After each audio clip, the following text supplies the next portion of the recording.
Gretchen Connect has developed in the last years the project HES, Global Employment Health Equity System.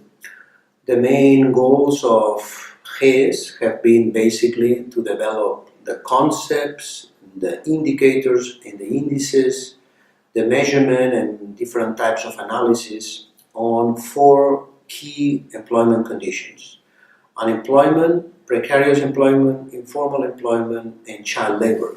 We have developed these analyses, these concepts, these measurements at different levels, but basically covering the whole world at the global level, so that includes low-income countries, middle and high-income countries.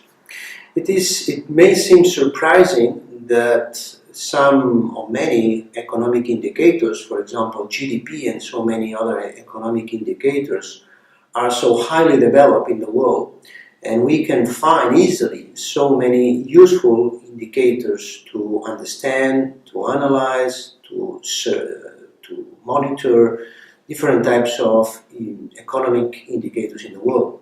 However, when we go to employment conditions such as those I mentioned, it is very surprising to find the scarcity, the limitation of these indicators around the world. That's why we have been trying in this project, HES project, to develop different types of strategies to understand better, to measure and to monitor these indicators for employment. For example, if we talk about unemployment in the case of Spain, typically we find that there are very high level measures of unemployment such as 25 or 26% or even more. But this is so important, but at the same time we need to understand that these indicators need to be stratified by different groups, social groups. For example, if we talk about the situation in the north of Spain or the south of Spain, we can find a range of difference between 6-7% in the north, 40-45% in some areas in the south. Similarly, we can find that the most deprived social groups, the most deprived social classes sometimes have levels of unemployment of 40-45%, while at the same time the most educated, the high-class groups may have perhaps levels of 6% or even less. In the case of precarious employment, which is another important topic we have been analyzing in this project, we need to understand that precarious employment very often is defined using indicators such as temporary employment or job insecurity. This is useful, but at the same time very limited. In HES project, in the Gretchen Connect group, we have been developing different strategies to understand better precarious employment that goes much further the standard, reductionist type of analysis that typically is used in precarious employment.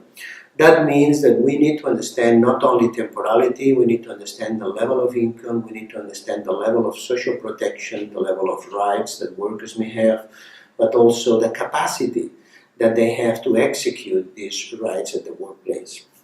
Using this type of approach in HES, we have been found that, for example, in Spain, and some years ago before the crisis, the levels of precarious employment are basically half of the working population in the whole country. That is much, much higher than the standard level of temporary employment that typically is analyzed and disseminated through the mass media.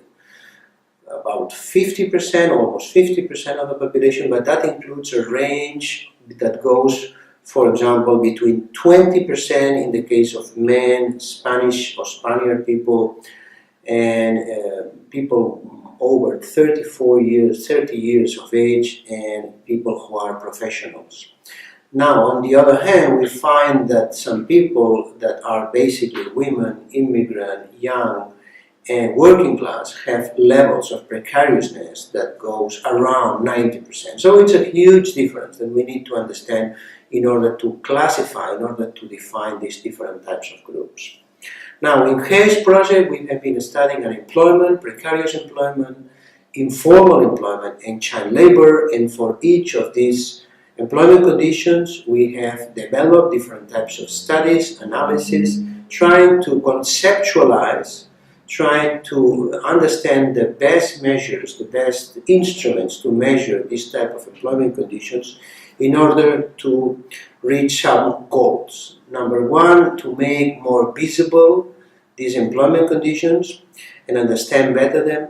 Number two, to be able to study the evolution and monitoring of these employment conditions, and for different types of social groups, by class, by gender, by different type of social stratifiers. And also, this has been tremendously useful to analyze the impact of employment conditions on health outcomes, and finally, as the possibility to understand or to interpret better the implementation of policies, social policies, labor market policies, etc., and their impact on health and health outcomes in health equity in general.